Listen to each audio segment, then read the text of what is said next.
Hello बच्चों, कैसे हो। आज स्टार्ट करेंगे 16.4 एक्सरसाइज के क्वेश्चन नंबर 6, 7, 8। ओके, अब ध्यान से देखिए इन क्वेश्चंस को। जैसे क्वेश्चन नंबर 6 आपका क्या है कि dice is manufactured in such a way that the probability of getting an even number is twice likely to occur as an odd number. मतलब उसने कहा कि वो इस तरह से बनाई गई है कि इसके इवन नंबर जो है ऑड नंबर के ट्वाइस हैं। ठीक है ना। If the dice is tossed twice, find the probability distribution of the random variable x representing the perfect square in both tosses. मतलब दोनों ही टॉसेस पर परफेक्ट स्क्वायर आना चाहिए। तो सबसे पहले आप क्या देखेंगे कि मैंने क्या फाइंड किया, probability of getting odd numbers. Probability of getting odd number को मैंने लेट किया x एंड अब आपको मालूम है कि ऑड नंबर तो बचा कौन सा आपका, यहां लिखेंगे getting even numbers. Even numbers के 2x, क्योंकि इसमें कहा है कि प्रोबेबिलिटी जो है किसकी, इवन नंबर की ऑड नंबर की प्रोबेबिलिटी से डबल है। इसके बाद आपको ये भी मालूम है कि अगर डबल है तो इसको सैंपल स्पेस बेटा क्या होंगे, 1, 2, 3, 4, 5 एंड 6 यही होते हैं। तो जिसमें कि ऑड नंबर आपके कौन सा है, 1 है, इसके बाद 3 है और इसके बाद 5 है, ये आपके ऑड नंबर हैं। तो probability of getting odd number x and probability of getting even number 2x। इसके बाद आपको ये भी मालूम है कि अगर हम प्रोबेबिलिटीज का सम करते हैं तो प्रोबेबिलिटी का सम हमेशा कितना आना चाहिए, 1। तो probability of 1 plus probability of 2 plus probability of number 3, number 4, number 5 and number 6 is equal to बेटा 1। अब देखिए ऑड नंबर के लिए कहा गया है तो ये x इवन 2x, फिर x 2x, x and 2x is equal to 1। Add कर लीजिए 2x 2x 2x कितना, 6 7 8 9, ये हुआ आपका 9x इज इक्वल टू 1। अब x की वैल्यू निकालेंगे तो x इज इक्वल टू कितना होगा, 1/9। ठीक है, इसका मतलब है probability of getting odd number हो गया आपका 1/9। ओके बेटा, इसके बाद में आगे पढ़ते हैं। If the dice is tossed twice, मतलब डाइस को 2 बार उछाला गया है। Find the probability distribution of the random variable x representing the perfect square. Perfect square represent के लिए देखिए, परफेक्ट स्क्वायर तो ये भी है और परफेक्ट स्क्वायर ये है, तो आप लिखेंगे probability of getting perfect square. अब बेटा परफेक्ट स्क्वायर के लिए आप देखिए P1 प्लस P4 हो जाएगा, कितना हुआ देखिए यहाँ पर x और ये आपका 2x, टोटल हुआ आपका 3x। तो बेटा 3 इंटू 1/9 कट कर दीजिए, ये 3 तो ये आ गया आपका 1/3। इसका मतलब है probability of getting perfect square, मतलब अगर हमने थ्रो किया है तो परफेक्ट स्क्वायर आने की जो प्रोबेबिलिटी होगी वो 1/3 है। Not getting perfect square, not getting perfect square. Not getting perfect square के लिए क्या कहा, 1 माइनस 1/3, तो बेटा ये हो गया आपका 2/3 आ गया। अब 2/3 के बाद मैंने देखा कि यहाँ पर जो रैंडम वेरिएबल है, रैंडम वेरिएबल के लिए कहा random variable x represent the perfect square. तो x डिनोट परफेक्ट स्क्वायर। ये किसको रिप्रेजेंट कर रहा है, किसको डिनोट कर रहा है, परफेक्ट स्क्वायर को। अब आप ये देखो कि अगर ये परफेक्ट स्क्वायर को रिप्रेजेंट कर रहा है तो परफेक्ट स्क्वायर आने की कंडीशन दोनों पर क्या हो सकती है, x कैन बी 0, एक पर भी आपका परफेक्ट स्क्वायर नहीं आए, हो सकता है 1 पर आए, और हो सकता है कि दोनों पर परफेक्ट स्क्वायर आ जाए, राइट। अब इसके बाद में आपको फाइंड करना है प्रोबेबिलिटी, ठीक है बेटा।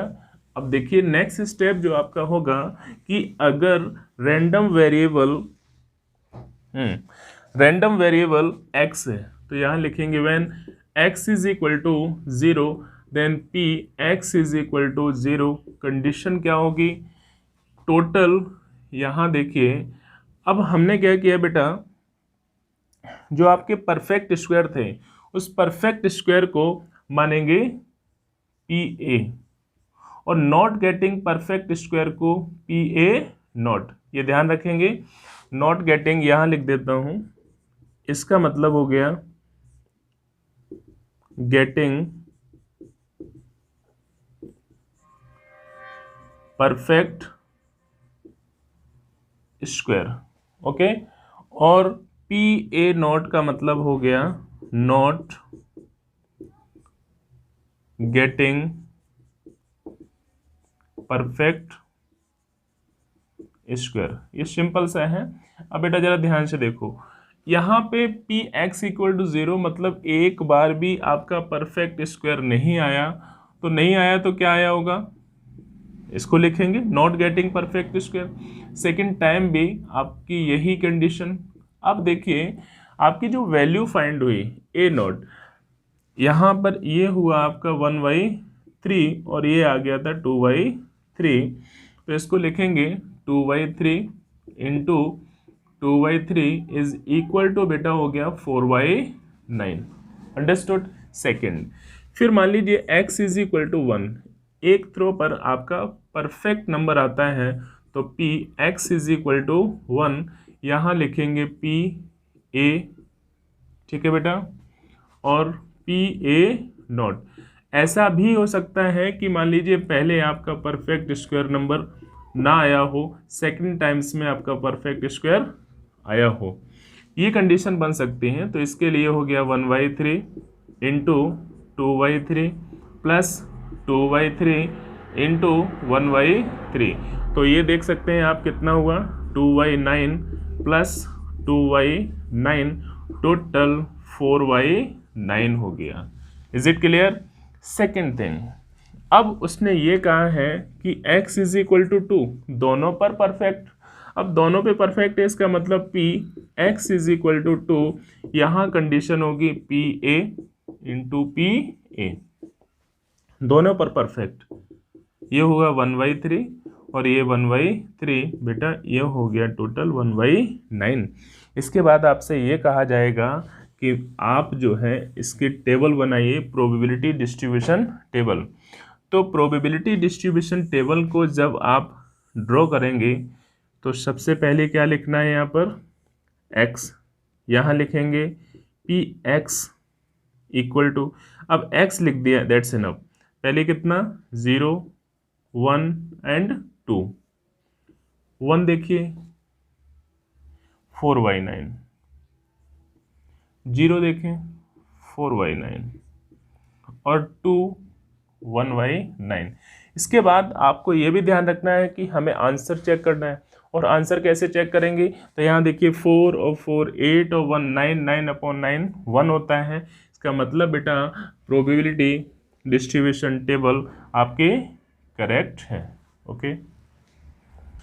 अब देखिए question number 7, an urn contains, urn बताया था मैंने कलश होता है, 4 white and 6 red ball, white ball, 4 and red balls, बेटा कितनी हो गई आपकी, रेड बॉल हो गई 6, ओके। फिर उसने कहा 4 बॉल्स आर ड्रॉन, कितनी निकालनी है, 4 निकालनी है, drawn at random from the urn, उस अर्न से हमें 4 बॉल रेंडमली फाइंड करनी है। Then find the probability distribution of number of white ball. तो x जो है number of white balls, x क्या होगा, नंबर ऑफ वाइट वॉल्स होगा। इसके बाद में अब आपको 4 बॉल निकालनी है। तो बेटा 4 बॉल जब निकालोगे तो x कैन बी, x हो सकता है वाइट बॉल के लिए का तो 0 भी हो सकता है, 1 भी हो सकता है, 2 भी हो सकता है, 3 भी हो सकता है और 4 भी हो सकता है। मतलब चारों बॉल आ सकती हैं, 3 बॉल आ सकती हैं, 2 आ सकती हैं, 1 आ सकते हैं और ऐसे चांस भी हो सकते हैं कि जिसमें एक भी बॉल आपकी वाइट ना हो। ओके, तो चलिए देखते हैं टोटल कितनी हो गई आपकी। 6 + 4 = 10। ठीक है, पहले देखें x = 0 हो गया। x जब 0 है तो px = 0। ध्यान से समझिए आप कि टोटल आपकी 10 बॉल हैं और इस 10 में से आपको कितनी 4 सेलेक्ट करनी है, राइट। यहाँ देखिए एक भी आपकी वाइट ना हो, इसके लिए क्या होगा 4C0 इंटू 6C4।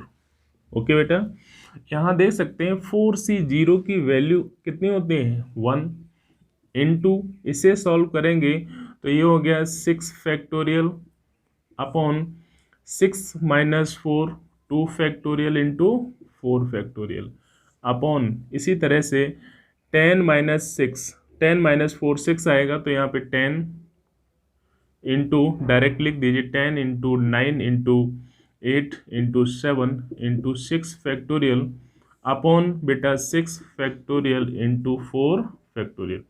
यहाँ देखिए 6 से तो 6 कैंसिल हो गया, राइट। यहाँ आप देखेंगे 6 फैक्टोरियल है तो नेक्स्ट स्टेप में 6 into 5 into 4 factorial upon 2 into 1 2 रह जाएगा इंटू 4 फैक्टोरियल। इसी तरह से बेटा क्या करेंगे यहाँ पर 10 9 8 7 अपॉन 4 इंटू 3 इंटू 2 इंटू 1 4 2 ज़ा 8 कैंसिल हुआ। इस 4 फैक्टोरियल से 4 फैक्टोरियल कैंसिल हो गया। यहाँ देखेंगे 3 1 ज़ा 3 3 ज़ा, इससे कैंसिल किया तो ये हो गया आपका 3, राइट।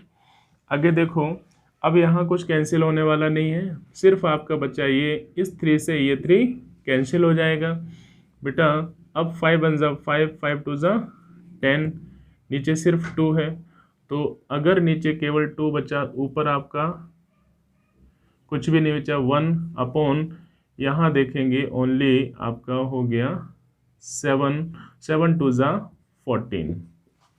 ठीक है, तो आपने देखा यहाँ पर कि x = 0, इसकी जो प्रोबेबिलिटी निकलेगी वो 1/14 होगी। अब देखिए बेटा x = क्या लेंगे 1, और अगर x = 1 लिया तो आप यहाँ लिख सकते हो p x = 1। आगे चलेंगे तो मतलब 4 में से एक बॉल आपकी सेलेक्ट हो गई, यहाँ से 6C3 total 4 upon 10C4।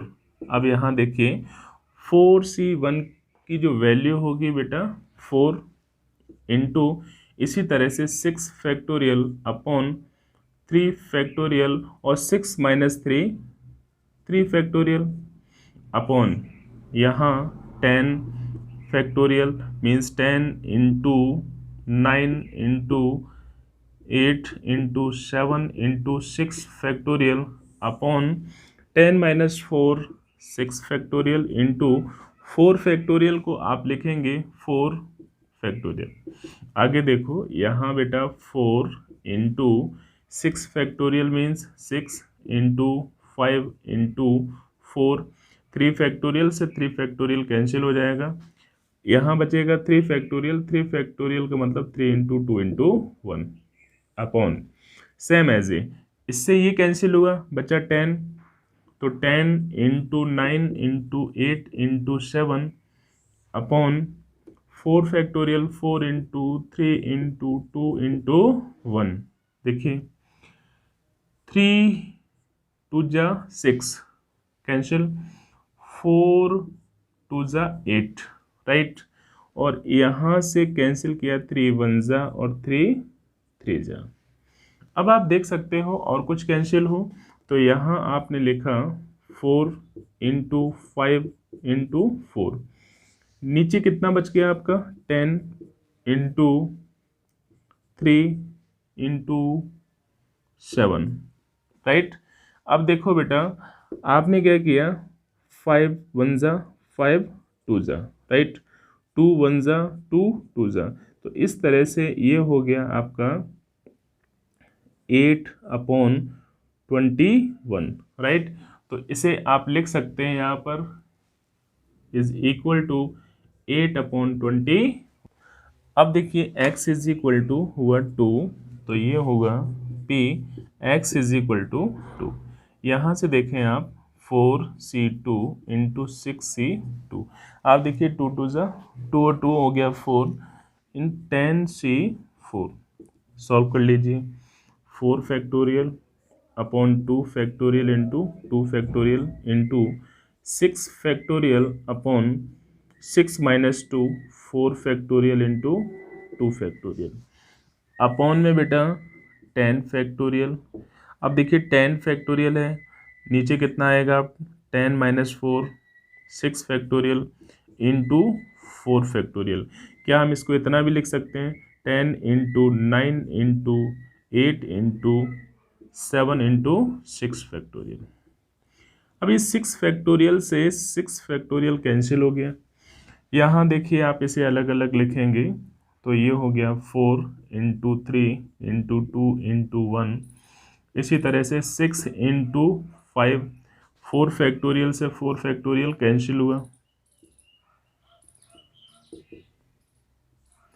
4 factorial और 2 फैक्टोरियल का मतलब हुआ 2, 2 फैक्टोरियल 2 2 अपॉन में देखेंगे 4 फैक्टोरियल तो 10 into 9 into 8 into 7 upon 4 into 3 into 2 into 1। बेटा देखो 2 2 जा 4 होता है, ठीक है। 4 फैक्टोरियल से 4 फैक्टोरियल कैंसिल हो गया, 2 1 जा और 2 3 जा, ठीक है। यहाँ देखेंगे कुछ कैंसिल नहीं होने वाला है, 4 और 2 ये होगा 8, ये 3 1 जा 3 3 जा, इसको अलग अलग लिख लीजिए यहाँ पर 3 इंटू 2 इंटू 3 इंटू 5 अपॉन में कितना आएगा, यहाँ दिखाई नहीं दे रहा होगा आपको, तो ऊपर आ जाइए, ये है बेटा 3 इंटू 2 इंटू 3 इंटू 5 अपॉन यहाँ है आपका 10 इंटू 3 इंटू 7। देख सकते हो इस 3 से ये 3 कैंसिल हुआ और 5 1 जा 5 2 जा, अगर चाहो तो इसको इससे भी कैंसिल कर सकते हैं और इस तरह से ये आएगा आपका 3/7, ठीक है, 3/7। इसकी नेक्स्ट बात देखें, अगर आपने x इज इक्वल टू 3 लिया, पहले 0 लिया फिर 1 लिया फिर 2 लिया, अब लेंगे 3 और x इक्वल टू 3 लेने पर P X is equal to हो गया 3। अगर हम 3 लेंगे तो यहाँ कितना आएगा देखें आप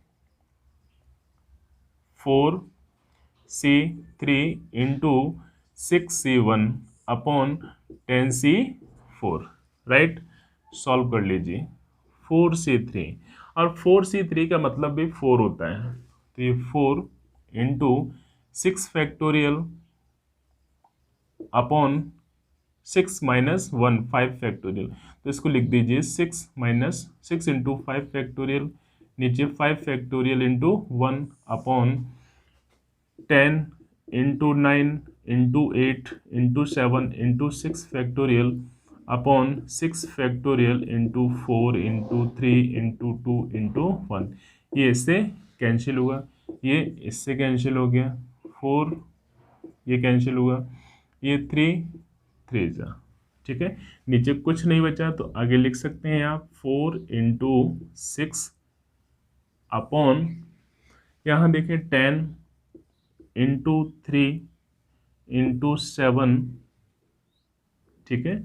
देख सकते हो 2 2 जा 2 5 जा, फिर इसके बाद बेटा 3 1 जा 3 2 जा, इस तरह से ये कितना हुआ आपका 4/35, कितना 4/35, अंडरस्टूड।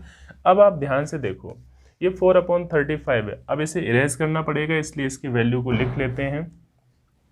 यहाँ लिखा x इज इक्वल टू 0, तो आंसर आएगा इसका 1/14, और x इज इक्वल टू 1, तो आपका आएगा बेटा 8/21। चलिए इसको इरेज करते हैं, कैलकुलेशन का ध्यान रखना है आपको।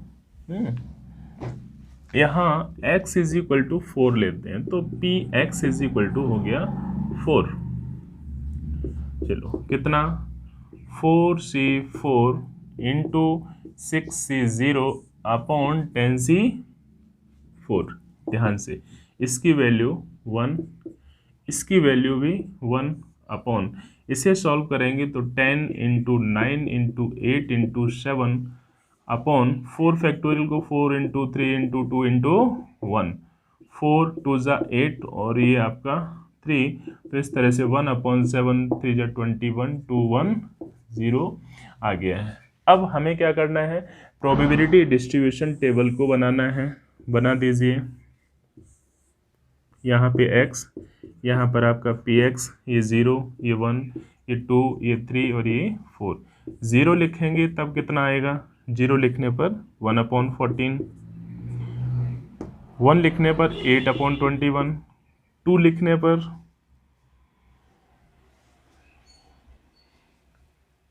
पर 3/7, 3 लिखने पर आया 4/35 एंड 4 लिखने पर आएगा आपका 210। तो इस तरह से ये प्रोबेबिलिटी डिस्ट्रीब्यूशन टेबल आपको तैयार करनी है और ये लास्ट में आपको बनानी ज़रूर है। अगर आपने नहीं बनाई तो इसके मार्क्स आपके कटेंगे, ठीक है बेटा। अब देखिए question number 8, find the probability distribution of the number of doublets in 3 throw of a pair of dice. उसने ये कहा है कि अगर 2 डाइस को हम थ्रो करते हैं, pair of dice. Question number 8, A pair of dice. अब बेटा पेयर ऑफ डाइस की बात की जाए तो अगर पेयर ऑफ डाइस को थ्रो किया जाएगा तो सिंपल सी बात है, डबलेट, डबलेट का मतलब है कि दोनों पर सेम नंबर आए, ठीक है। नंबर ऑफ डबलेट्स कितने हो जाएंगे, 1 1 हो जाएगा, 2 2 हो जाएगा, 3 3 4 4 5 5, यही होंगे नंबर ऑफ डबलेट्स, ठीक है। और इसी को हम कह सकते हैं सैंपल स्पेस। तो S इज इक्वल टू 1 1 2 2, इतना सफिशियंट है आपके लिए। नंबर ऑफ डबलेट्स आपके ये हो गए। फिर आगे इन डाइस को 3 बार थ्रो किया जाता है, कितनी बार, 3 times. When you throw a pair of dice 3 throw, तो आपसे कहा गया है कि प्रोबेबिलिटी डिस्ट्रीब्यूशन टेबल को बनाना है। तो सबसे पहले तो आपने ये देखा कि जब इनको फेंका तो हमें डबलेट कितने मिले, ये, ठीक है। तो probability of getting doublets, doublets देखिए कितने हैं आपके, हो गए 6, और N S is equal to कितना होगा, 36, तो ये हुआ 6/36 इज इक्वल टू हो गया 1/6। फिर नॉट गेटिंग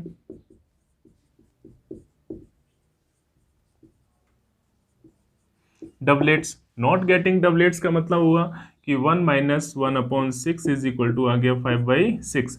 या आप ऐसे भी लिख सकते हैं कि 6 नंबर को निकालने के बाद कितने बचेंगे 30, तो 30 माइनस 36 इज इक्वल टू आ जाएगा आपका 5/6। ठीक है, इसको मान लेते हैं पी ए और इसे मान लेते हैं पी ए नॉट। ठीक है, रिप्रेजेंटेशन तो आपको करना ही पड़ेगा। तो अब इसे किस तरह से सॉल्व करेंगे, तो यहां देखिए सपोज x क्या है आपका, x को देखेंगे number of doublets, number of doublets. तो सिंपल सी बात है कि नंबर ऑफ डबलेट्स है तो x कैन बी 0, 1 एंड 2। 0 भी आ सकता है, 1 भी आ सकता है, 2 भी आ सकता है और 3 भी आ सकता है। तो condition number 1 x is equal to 0, जब आपको x 0 मिला तो p x is equal to 0। इसका मतलब क्या हुआ कि मान लीजिए एक बार भी आपको डबलेट नहीं मिला तो into P A not into P A not, यही कंडीशन मिलेगी। और इस कंडीशन का मतलब है कि 5/6 इंटू 5/6 इंटू 5/6, ये हो गया 555 125/216। Any doubt? Second, x is equal to 1, मतलब एक बार तो आपका डबलेट आता ही है, तो p x is equal to 1, आपने पहला थ्रो किया तो डबलेट नहीं आया, दूसरा थ्रो किया डबलेट नहीं आया, तीसरे थ्रो में डबलेट आ गया। इसी तरह से फिर पहले थ्रो में नहीं आया, दूसरे में डबलेट आ गया और नेक्स्ट में फिर नहीं आया। इसी तरह से मान लीजिए फर्स्ट टाइम ही आ गया, फिर सेकंड टाइम और थर्ड टाइम नहीं आया। आप देखोगे ये तीनों एक ही हैं। ठीक है, तो हम इसको ऐसे भी लिख सकते हैं 3 नॉट और नॉट लिख सकते हैं ना। तो ये बेटा कितना 3 इंटू इसकी वैल्यू कितनी 1/6, 5/6 और ये 5/6, तो 25 3 जा 75/216। ओके, अब देखिए दो बार आपके डबलेट आ सकते हैं, तो P X is equal to 2 is equal to, मान लीजिए पहली टाइम से नहीं आया तो दूसरी बार तो आया ही और तीसरी बार भी आया। इसी तरह से फर्स्ट टाइम आ गया, सेकंड टाइम नहीं आया लेकिन थर्ड टाइम आ गया, फिर पता चला कि फर्स्ट टाइम आ गया, सेकंड टाइम आ गया और थर्ड टाइम नहीं आया। इसे भी देखो 2 आपके डबलेट आ रहे हैं ना, तो इसे लिखने का तरीका कितना हो सकता है, इसको हम ऐसे भी लिख सकते हैं 3 और P A not P A और पी ए। ओके, चलिए ये हो गया 3, इसकी वैल्यू बेटा 5/6 इंटू 1/6 इंटू 1/6 मल्टीप्लाई कर दीजिए, 5 3 जा 15, तो 15/216।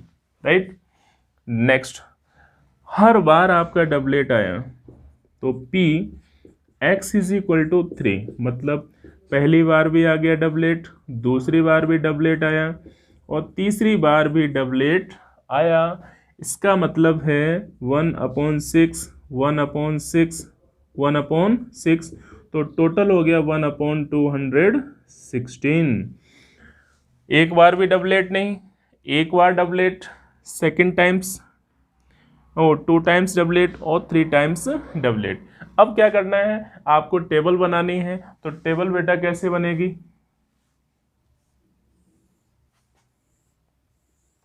ओके, यहाँ देखिए x, ये आपका पी एक्स, पहले एक बार भी नहीं, फिर 1 टाइम्स, फिर 2 टाइम्स, फिर 3 टाइम्स। जीरो वाले में देखिए 125/216, फिर फर्स्ट वाले में देखिए ये में आ रहा है आपका 75/216 और सेकंड वाले में 15/216 और लास्ट आपका 1/216। अब ध्यान से देखो, चेक करना है तो 125, 75, 200, 215 और 216, 216/216 होगा 1। Okay, it means it is correct. तो इस तरह से ये जो क्वेश्चन है आपके कंप्लीट हो गए हैं। और इन एक्सरसाइज, ये जो क्वेश्चन है इनका बार बार रिवीजन करना है आपको, ठीक है। जितना ज़्यादा रिवीजन उतनी अच्छी तरह से ये क्वेश्चन आप सॉल्व कर सकते हो।